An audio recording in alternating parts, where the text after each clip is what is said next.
Hello అండి. Hi అందరికీ. అందరూ ఎలా ఉన్నారండి? తెలగపిండిలో ఐరన్ పుష్కలంగా ఉంటుందని మనందరికీ తెలుసు కదా! మనం తెలిసి మరి తెలగపిండిని తినకుండా ఉంటామా? అందుకే తినేద్దాం పదండి బీరకాయ కాంబినేషన్‌తో.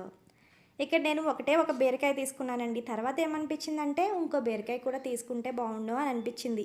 ఎందుకు అంటే తెలగపిండిలో బీరకాయ ముక్కలే కనిపించట్లేదు లాస్ట్‌కి. ఈ తెలగపిండి ప్యాకెట్ వచ్చేసి 400 గ్రామ్స్ అండి. ఇది నేను ఇంటి దగ్గర నుంచి తెచ్చుకున్నాననమాట. చాలా రోజులకొస్తుంది అది. చాలా సార్లుకొస్తుంది. సో, ఉల్లిపాయ ముక్కలైతే కట్ చేసేసుకొని, ఈ విధంగా ఒక బాండీ పెట్టుకుని, ఆయిల్ హీట్ ఎక్కిన తర్వాత ఉల్లిపాయ ముక్కలైతే వేసేసి, దాంట్లో కొద్దిగా ఉప్పు, కొద్దిగా పసుపు వేసి, ఒక తిప్పు తిప్పి మూత పెట్టేసుకున్నానండి. ఈ విధంగా ఉప్పు ముందే వేస్తే ఏంటంటే, ఉల్లిపాయలు త్వరగా మగ్గిపోతాయి కదా!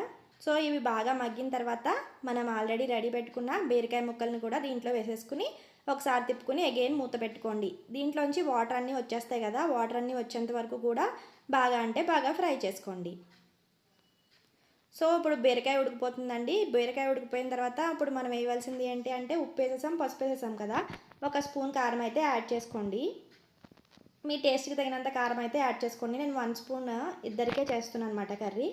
సో ఈ విధంగా ఒక తిప్పుకున్న తర్వాత 1 గ్లాస్ ఆఫ్ వాటర్ దీంట్లో యాడ్ చేసుకోండి. చాలామంది తాలింపులు ముందే వేసుకుంటారండి. నాకు తాలింపులు పంటికి తగిలితే ఇష్టం అన్నమాట. అందుకే తర్వాత వేసుకుంటాను.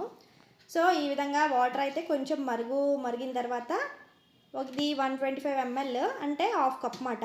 హాఫ్ కప్పు తెలగపిండి అయితే దీంట్లో యాడ్ చేసుకుంటున్నాను. అయితే తెలగపిండిని బరాబరా కలిపేయట్లేదండి. ఎందుకంటే కొంచెం పొడి పొడిగా రావాలంటే ఈ విధంగా పైన కొంచెం ములిగేటట్టు తెలగపిండిని వేసుకుంటే సరిపోతుంది. లేకపోతే అడుగంటుతుంది కదా! అందుకే కొంచెం ములిగేటట్టుగా వేసుకుంటున్నాను. అంతేగాని తిప్పట్లేదు. సో ఇప్పుడు మూత పెడతాను. మూత పెట్టిన తర్వాత ఒక 5 మినిట్స్ తర్వాత తెలగపిండిని తిప్పినట్లయితే అప్పుడైతే అంటుకోదన్నమాట. అందుకే అలా చేశాను. సో ఈ విధంగా అయితే తెలగపిండి మూత పెట్టిన తర్వాత ఇలా అవుతుందండి. ఇప్పుడైతే తిప్పుకోవచ్చు.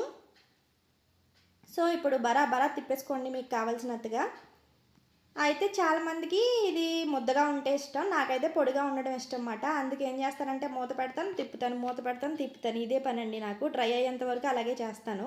ఇప్పుడు ఇది అయ్యేలోపు పోపు దినుసులు అయితే రెడీ పెట్టేసుకోండి. నేనైతే మినపప్పు, శనగపప్పు, జీడిపప్పు, ఆవాలు, జీలకర్ర, ఎండుమిర్చి మరియు ఏంటవి వెల్లుల్లిపాయలు వెల్లుల్లిపాయలు తీసుకుని రెడీ అయితే పెట్టేసుకున్నాను. సో ఇది మగ్గిలోపు అది రెడీ పెట్టేసుకుంటే దాన్ని తీసుకొచ్చి దీంట్లో వేసేయచ్చు. మినపప్పు నోటికి పటాపట తగులుతూ ఉంటే బాగుంటుంది కదా! అలాగే జీడిపప్పు కూడా అలా నోటికి తగిలితే బాగుంటుంది కదా అని చెప్పి తాలింపు నేను తర్వాత వేస్తున్నాను అనమాట. చాలామంది ముందే వేసేసుకుని దాంట్లో తెలగపిండి ఇలా కూర చేసేసుకుంటారు. కొంచెం పెద్దవాళ్ళు అయితే అలా వేసుకోవడమే బెటరు. వాళ్ళకి కొంచెం నవ్వలేరు కదా! తెలగపిండి ఆల్మోస్ట్ డ్రై అయిపోయిందండి. ఇంకా తిప్పితే అది అంటుకుపోద్దన్నమాట.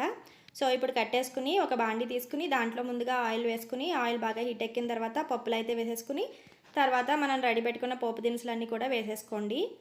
సో ఇవన్నీ బాగా ఫ్రై అయిపోయిన తర్వాత కట్టేసేయండి. ఇప్పుడు మన తెలగపిండిలో ఇవన్నీ వేసేసి లాస్ట్గా కొత్తిమీర చల్లితే సూపర్ ఉంటుందండి కర్రీ. కర్రీ మీకు నచ్చితే లైక్ చేయండి, షేర్ చేయండి, సబ్స్క్రైబ్ చేయండి. Thank you for watching.